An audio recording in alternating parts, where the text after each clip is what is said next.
किसी ने बड़ी कमाल की बात कही है दोस्तों। इंसान की सबसे बुरी आदत ये होती है ना कि अगर उसे कुछ ना मिले तो सब्र नहीं करता, और अगर उसे वो मिल जाए तो कद्र नहीं करता। ऐसा ही कुछ हम गृहिणियों के साथ भी होता है, जहाँ पे हम अपने परिवार के लिए पूरे समर्पित होते हैं, पूरे तरीके से डेडिकेटेड होते हैं।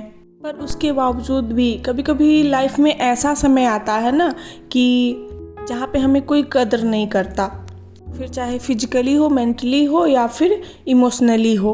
सो welcome back to my new blog. स्वागत है आप सबका फिर से मेरे एक नए ब्लॉग में। और आज हम आप लोग के साथ इसी टॉपिक पे बात करने वाले हैं, क्योंकि ना आज के डेट में हर किसी के घर में कोई ना कोई प्रॉब्लम होती ही रहती है। सो यहाँ पे बता दे कि चल क्या रहा है।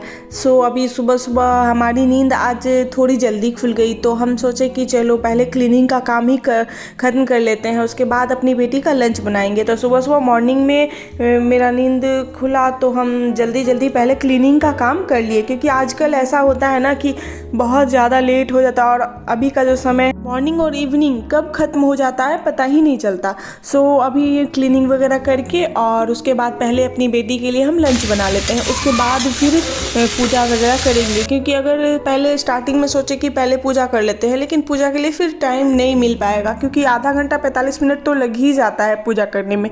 तो सोचे कि सबसे पहले अपनी बेटी का लंच बना के उसे स्कूल भेज देते हैं, उसके बाद फिर क्लीनिंग वगैरह का काम करेंगे। तो यहाँ पे आज हम अपनी बेटी फरमाइशी खाना बनाए हैं, भुजिया और पूरी, जो कि वो बोलती है कि मुझे अच्छा लगता है, लेकिन वो खाती नहीं है। और उसके बाद फिर उसे भेज दिए, और क्लीनिंग वगैरह तो हो ही चुका था, तो सबसे पहले स्नान करके और भगवान का कर लिए पूजा, उसके बाद फिर किचन में जाएंगे। तो आजकल हम ये सोचे हैं ना कि थोड़ा सा अपनी लाइफ में चेंज करें, क्योंकि ना मन थोड़ा सा अजीब सा उदास उदास जैसा रहता था, तो सोचे कि थोड़ा सा चेंज करके देखते हैं तो शायद अच्छा हो जाए। तो अभी स्टार्टिंग में सोचे कि क्लीनिंग वगैरह करके पूजा पाठ करके उसके बाद ही खाना बनाएं, क्योंकि कभी कभी होता है ना कि आप फ्रेश मन से खाना बनाओ ना तो मन अंदर से खुश हो जाता है। तो सोचे आज से अपने आप को प्रॉमिस किए कि हम मॉर्निंग में पर डे नहा के ही खाना बनाएंगे, क्लीनिंग वगैरह करके ही खाना बनाएंगे, चाहे इसके लिए मुझे बहुत जल्दी सुबह मॉर्निंग में क्यों ना उठना पड़े, लेकिन ऐसा हम करके देखेंगे। वैसे हम खुद से प्रॉमिस किए, किसी और से नहीं, क्योंकि मुझे पता है कि मेरे लिए थोड़ा सा टफ है सुबह मॉर्निंग में जल्दी उठना, क्योंकि हर काम हम कर सकते हैं, लेकिन सुबह सुबह कोई मॉर्निंग में बोल दे जल्दी उठ के और सारा काम कर लो, तो ये मेरे लिए थोड़ा सा टफ हो जाता है। क्योंकि सुबह सुबह उठते हैं ना तो 5 मिनट तो हमको ये सोचने में लग जाता है कि हम हैं कहाँ, क्या है, कौन है, नहीं है। क्योंकि होता है ना बहुत सुबह सुबह उठ के एकदम फ्रेश महसूस करते हैं, लेकिन मेरे साथ ऐसा बिल्कुल ही नहीं होता। सुबह सुबह के ब्लॉग में आप लोग को भी ऐसा लगता होगा कि मैं अजीब सी उदास लगता है सुबह सुबह मॉर्निंग में, कि कितना ज़्यादा परेशानी मेरे ऊपर है। जब हम अपने ससुराल में अपने मम्मी पापा के साथ रहते थे ना, तो जैसे सुबह सुबह मॉर्निंग में अगर कभी हम किसी दिन जल्दी उठ गए और चाय बना लिए और चाय बना के लेके गए पापा जी को देने, तो मेरा ऐसा चेहरा गंदा सा सुबह सुबह मॉर्निंग में बना रहता था ना कि वो पर डे पूछते थे कोई परेशानी है, कोई दिक्कत है। अजीब सा लगता था। सो यहाँ पे लगभग हमारा पूजा होने वाला है फिनिश, और उसके बाद ये पूजा करके उसके बाद आरती वगैरह कर लिए, और उसके बाद फिर अब किचन में देखते हैं कि क्या क्या होना है।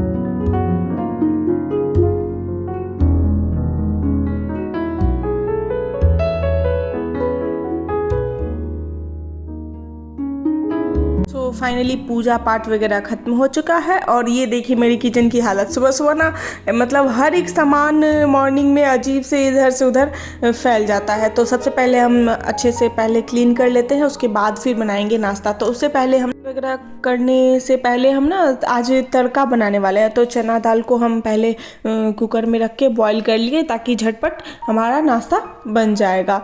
और उसके बाद फिर आ गए अभी किचन में और हमारा दाल जो है वो पक चुका है, बस उसे तड़का लगाएंगे और उसके बाद बनाएंगे भिंडी आलू का भुजिया।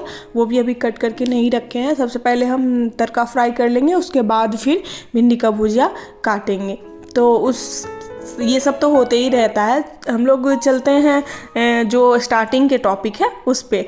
तो जी प्रॉब्लम तो हर इंसान के लाइफ में कुछ ना कुछ होता ही रहता है। जैसे बहुत तो कहते हैं ना कि तुझे क्या प्रॉब्लम है, तू तो ना सास के साथ रहती है ना ननद के साथ रहती है, तू तो अकेले अपने हस्बैंड के साथ रहती है। तो ऐसा नहीं है जी, जो हस्बैंड के साथ रहते हैं उसके साथ भी प्रॉब्लम होता है। बस डिपेंड खुद पे रहता है कि हम हर प्रॉब्लम को किस तरह हैंडल करते हैं। कुछ ना कुछ प्रॉब्लम तो होना ही होना है और अगर लाइफ में प्रॉब्लम ना हो तो लाइफ कुछ अच्छी नहीं होती है। सो हर प्रॉब्लम को, हर सिचुएशन को किस तरह हैंडल करना है वो आज हम आप लोग के साथ शेयर करने वाले हैं। तो जी सबसे पहले आप उस स्थिति को समझिए और उसे स्वीकारिए, क्योंकि सबसे पहले स्थिति को समझना बेहद ज़रूरी होता है। लेकिन हाँ, स्थिति को समझिए लेकिन उसे अपने ऊपर हावी ना होने दे। क्योंकि ऐसा होता है ना कि कभी कभी जैसे कोई कुछ बोल दिया, उस बात को लेके, उस टॉपिक को लेके हम अपनी पूरी लाइफ का जो हैप्पीनेस डेज, हैप्पीनेस मोमेंट वो सब भुला दे। ऐसा नहीं होता। जैसे हर एक इंसान है जिसमें कुछ अच्छाई और कुछ बुराई होता है। तो अगर सामने वाला इंसान मेरे साथ कुछ गलत कर रहा हो या फिर मुझे कुछ गलत बोल रहा हो तो हम ऐसा क्यों ना करें कि उसके जो गलत बात हो उसे रिपीट ना करें, उसे दोबारा याद ना करें, और जो उसके अच्छाई बात हो या फिर अच्छा मोमेंट हो उस पल को हम क्यों ना याद करें। इससे होता क्या है कि जैसे अगर आप बुरे पल को याद करोगे ना तो आगे कुछ नहीं होने वाला। हर मतलब याद करते रहोगे और बुरा पल मतलब आगे बढ़ता ही जाएगा।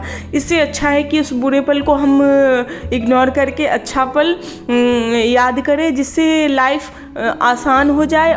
देखिए दोस्तों, जीवन हमेशा संघर्ष भरा होता है और परिस्थिति हमारे हिसाब से नहीं होती, और रिश्ते भी, बहुत रिश्ते ऐसे हैं जो हमारे हिसाब से नहीं होते।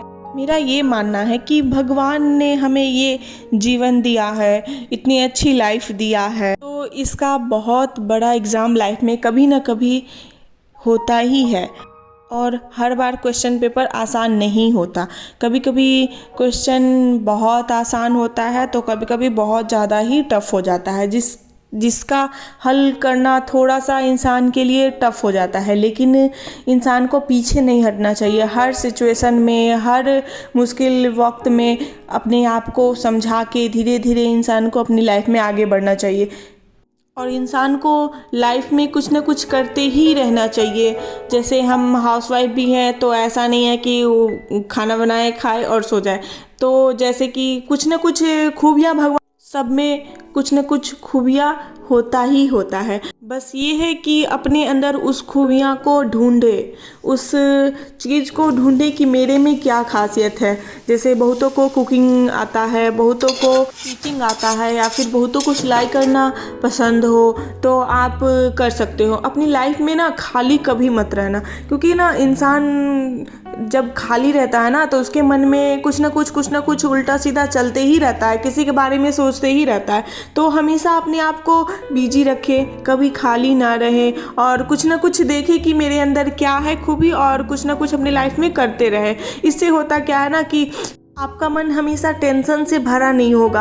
आप अपने आप को अंदर से स्वस्थ फील करोगे, अपने आप को मतलब ऐसा फील करोगे ना कि हम अच्छे हैं, हमारी लाइफ में कोई भी प्रॉब्लम नहीं है।